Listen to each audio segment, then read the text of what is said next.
Bilang mga magulang, hindi natin hahayaang magutom ang ating mga anak.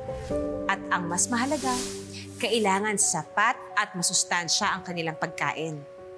Pero sa pinakahuling pag-aaral, 2.7 milyon na pamilya ang nakakaranas ng gutom. At dahil sa nagdaang pandemya, mas lalo pang dumami ang pamilyang Pilipino na nagugutom. Hindi biro ang gutom, lalo na kung mga bata ang mga karanas nito. 32% o 3 sa bawat 10 bata ang nakakaranas ng gutom. Paano tayo makakatulong para maibsan ang kagutuman ng pamilyang Pilipino?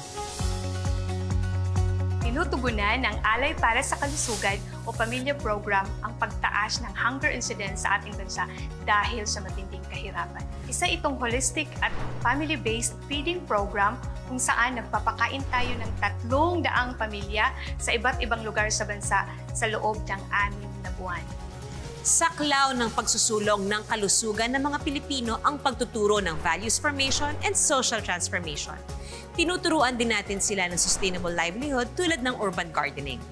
Pagpawi sa gutom, ito ang ating Alay Kapwa.